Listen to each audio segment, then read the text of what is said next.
These are rigid handcuffs. These are what the majority of the police use throughout the UK. But what's the law on carrying handcuffs? What training do you need? And who can do it? Well, we're in Leeds at a secret location to find out more. So come with us. So we're here at a secret location in Leeds to meet Andy Heald, part of Heald Training and UK Patient Care. Come on in. Come and join us. Andy, how are you doing? I'm doing very well, Ben. How are you? Nice to see you. It's been a long time. I know. Are you well? Yeah, great to see you, mate. Come on in. As we've said, we are here to learn about handcuffing techniques, skills, law, legislation, and you're the man to teach us. Is that all right? I am the man. We've got some stuff laid out, and I'm looking forward to going through it all with you. Can I just have one of these as well? Go on, I'll join you, mate. Come on.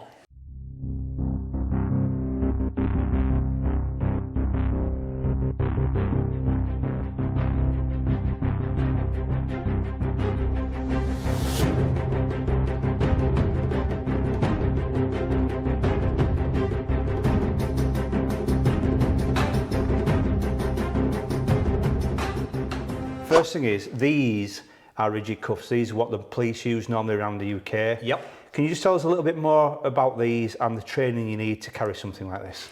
Yeah, so going through the handcuffs, these are the rigid handcuffs, what the police are issued. So first of all, we'll go through the different parts of them so we know what we're dealing with. So you'll see on here, we've got 2 keyholes. That's where we unlock the cuffs. You turn them around here, do you see these little pinholes? You use the reverse side of a handcuff key, which we'll look at in a little bit, and that's how you double lock them. Right. Then we've got the single bar, speaks for itself, that's where we apply the handcuffs. The double bar on the rear, don't put them on that way, you'll know about it if you do. And then the back strap, this is where we hold the handcuffs with the keyholes facing towards us. So, what sort of training do you need to be able to carry something like this? Can I just pick them up, never been in police before, can I just pick them up, buy them off eBay and walk around with handcuffs in my hand? No, so you'd be looking at them being an offensive weapon, which is anything made, adapted or intended to cause injury or incapacitate somebody. And these handcuffs are meant to incapacitate somebody. So you need to have some sort of training and a legitimate excuse for using them. So they're classed as work equipment, which comes under something called PUR regulations, right? Which stands for Provision and Use of Work Equipment Regulations 1998. So someone like me, 19 years in the police, I've been trained every single year, I've done all the training, I've used them day in, day out for 19 years. So I'm now to use them and I'm trained to use them. In theory then, could I carry them being ex-police and use them in case I come across something? Answering the first point, you would still need further training. Yeah. Any training should be refreshed. If you've not used them in 5, 6, 7 years, you're going to be rusty. Yeah. Things change, legislation changes, there's different things to be aware of.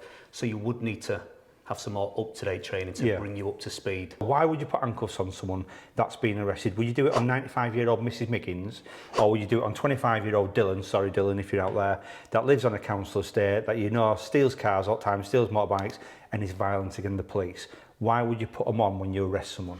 So every use of handcuffs or any other restraint equipment is a use of force and it needs to be justified.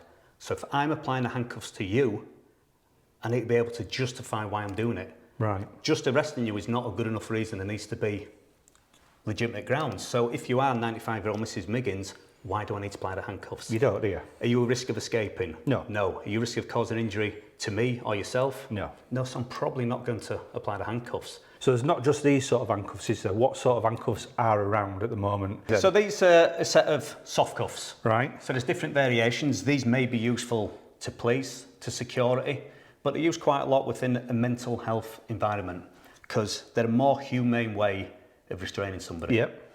So these are made out of fabric, so they're not going to hurt, really. No, the rigid cuffs are tough. They do hurt. It's metal going against bone, where these are a bit softer. Throw them on us quickly. Yes, just pop your palm to palm. So we'll just slip them on like that. You can be a little bit more vigorous than what you think. Because that feels like it's tight, but it's not stopping any blood. It's technically against my bone. Yeah, but it's fabric. You have got a little bit of composite plastic at the top. Yep. But I can check for tightness, squeezing your thumb, seeing if I get that capillary refill. And how does that feel for you? It feels comfortable. I mean, it feels like it's tight, but it's not feeling like it's restricting any blood flow. It just feels like I can't do something with my hands, if that makes sense. So yeah, that works. And if I try and pull that now, that's not coming open and I can't get my hands out. Yeah. But that doesn't hurt. Earlier on, we're doing a bit of practicing, mucking about. The cuffs hurt. Oh, absolutely. These don't. This feels comfortable. I've had an option of getting locked up and putting these on, or the hard rigid cuffs. I want these on. Have you got some leg restraints so people can understand? So in regards to leg restraints, people, when people are offenders, or we want to say customers now rather than nominals, but basically service users. Yeah, when criminals are kicking off and they like to kick out and we're holding them down, one of the things we used to put on is leg restraints. They've gone so quickly and they're massively effective. So can you show us what the leg restraints are and how they're carried and what they look like? Yeah, so these are in a pouch. They can attach to a belt, so they're easy to carry around with you, so there shouldn't be any excuse. Them being in your car boot when you need them. You want to have things to hand. So really simple. Again, these are usually applied to people when they're on the floor. Under control. And we normally wrap one around the higher part of the leg, so above the knees. And one round the lower part. But they're really simple. It can go on both ways. And it just sticks together and it's really strong. So I go on and put it around my legs, do bottom and do top. Okay, so I won't be putting them on like this in real life. So all the keyboard warriors out there that are saying, that's not right, this is not how you do it, this is just a demonstration because we're in his office. We're not fighting anyone, we're not on the floor, it's not a pub fight. So stop moaning and keep your personal views like that to yourself. Right, go on Andy, crack on. You tell them. He's too close, he shouldn't be doing that. Okay, so just tighten it up. Sticks. And nice. That is tight as that. I can't move my legs now. Again, around the bottom. Just so you can see how it works. We don't want anything too complicated. And that is... I'll just keep hold of you, so if you do fall over, I may be able to slow the descent slightly. That's good as that, I like that. Right, one thing I've seen as well is this belt thing that you've got. Now, this sort of gives me an impression of Con Air. For the camera. Right, this looks good, I like this. So this is the waist restraint belt. The benefits of this system are there's nothing metallic within it. Right. So if you think about going to an X-ray, a CT scan, from our experience, I've taken numerous people to hospital who have been in restraints, and it's like, well, we need to take the handcuffs off. And then it becomes an issue where you don't want to lose that control, but they can't go on a CT scan machine with handcuffs on. Or the X-rays, it becomes a little bit tricky. So this is a great bit of kit. Wrap it round. So, just let you know, people, this is a 32-inch waist. So for the purpose of this, we would be applying it in a team. Somebody would be controlling each limb. It's not just me reaching around and doing it. But we'll make best just with us. We need to protect ourselves from keyboard warriors, don't we? Yeah. And just so you know, there are extenders you can get for the larger waist, which we may have fitted just before doing this. What are you saying? And then it just velcros up. It's a bit like a bum bag from 90s, is this? The 8 bum bags are in again. Yeah. Okay, just put that down. Or in America, the fanny packs, aren't they? Yeah. So if you pass me one of your hands, so we velcro it round. Then it's got a little clip here which goes round. Clip just goes in, secures, and then we can cover our clip with another bit of velcro. Yep. So again, we wrap around the wrists. See, I'm quite restricted in what I can do now, but I can, in theory, go to the toilet. You're exaggerating a bit there, Ben. I can go to the toilet, I can do stuff, I can eat, I can drink, but I'm still restricted for lashing out and doing what I want to do. I could be transporting you from one side of the country to another. You could be in these restraints for a long time. Yeah. We've got these little levers. You've got handles, just if we were carrying, but if he was to become non-compliant and we needed to restrict him a little bit more, we can pull it into the side, close it off with a lever, and then it's a little bit more restricting. Again, on the other side, we pull it in, close the lever. And again, it's still relatively comfortable. I can still go for a pee. But your risks of self-harm are reduced massively. Yeah. Your risk of assault on me, again's reduced because... I can't really do anything, no. But it feels very comfortable. Do you want to know how these are put on? These are the police rigid handcuffs. Before we do, Andy, what's the dangers of using these? We've got reddening, bruising, cuts. Yeah. So if you're banging the handcuffs on, there's a high chance that you're going to break these bones. Right. And again, there's implications of doing that. How dangerous is it to handcuff someone to the rear? This man is going to tell us. Yes, so handcuffing somebody to the rear, first off, not everybody's arms go behind the back. You know, if you were a little bit more muscular, overweight, your arms don't always go behind your back. You just threw that in there, didn't you? It means muscular. Muscular. I know they look saggy, but it's muscle. So we may need to daisy chain the handcuffs together. Right. But if you're forcing somebody's arms behind the back, we could pull muscles in the shoulder, cause injuries. But it also can affect somebody's ability to breathe. Yeah. Particularly if you're in the prone position. So the main risk, which should be at the forefront of a mind, is positional asphyxiation. Which we've seen massively in the media about different cases, haven't we? And that is any position that affects your ability to breathe. So we always associate it face down on the floor. Yeah. But it could be, I'm leaning forward. Yeah. That is affecting my ability to breathe. So we always need to be mindful of that. And Right. if somebody's showing any signs of not breathing, having difficulties breathing, it becomes a medical emergency, and that needs to take precedence. Right. What other injuries can be caused by putting handcuffs on? So one common one is carpal tunnel syndrome, Right. handcuff neuropathy. So that's where it affects a nerve that runs through the middle of your hand. So you'll feel like a numbing feeling. Sometimes it doesn't go away. Because when you get it wrong, it really does hurt. And I've seen people, no disrespect, that have been fighting at pub fights, football, and when they get into cells, their arms are cut. Yeah. They are bleeding badly because they've not done what they've been told to do. They've been restrained, but they're still fighting and pulling and pulling and pulling. So they need to be done properly. Give me 3 techniques that you commonly use more. And with someone like me, we've already tried. I can't get my arms behind my back properly.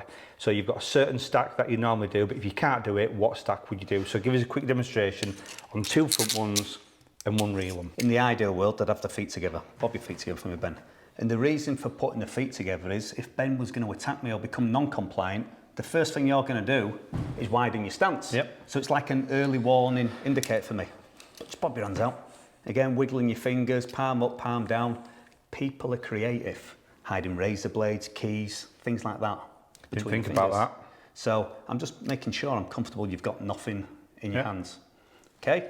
I don't really want to be approaching you from the front or from the back. That's really triggering for people. We don't like it. Straight away puts me in that fight or flight. So I'm out your fighting arc, approaching from this angle. We should always have control before we apply the handcuffs.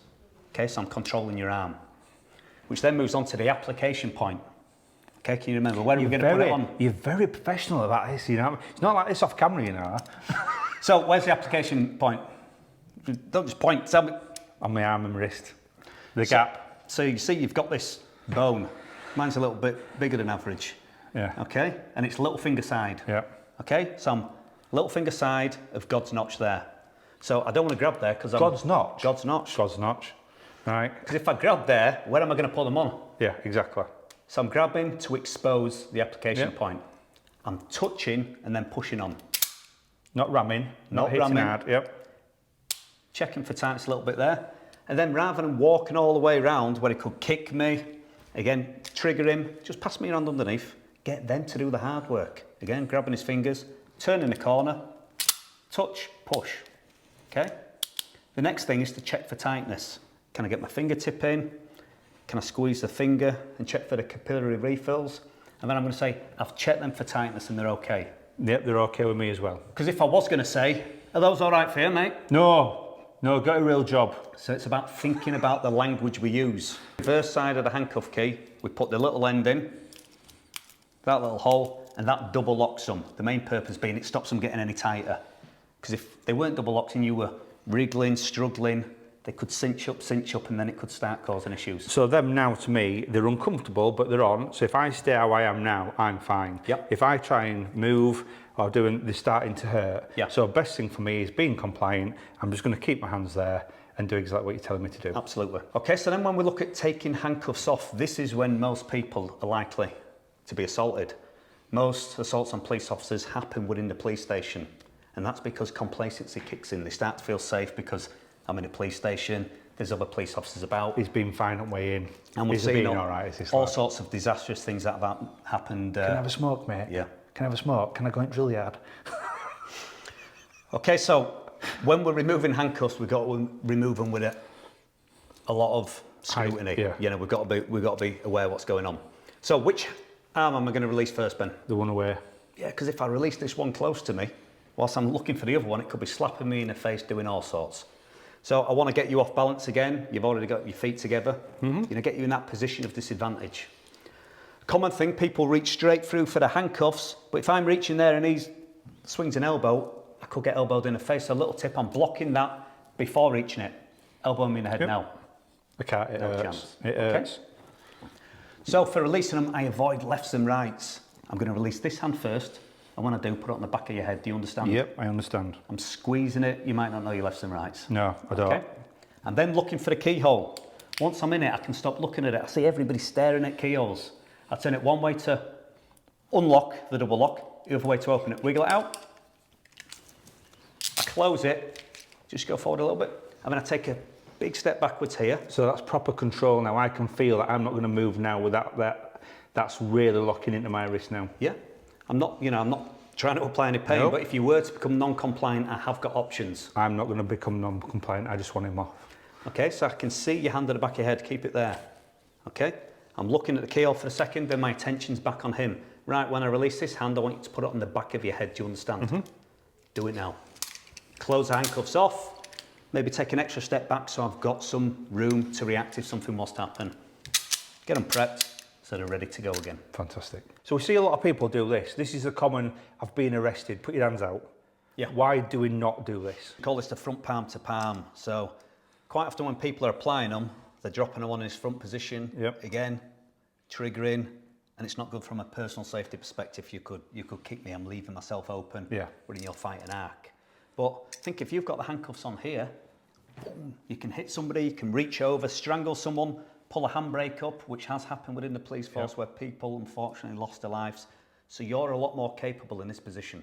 So when you see people that on TV or obviously this is not what we really do, we do that more than a lot Yeah, of things. the front stack's a lot safer. It's harder for you to do anything. However, I'm a big lad and I can't do a rear stack.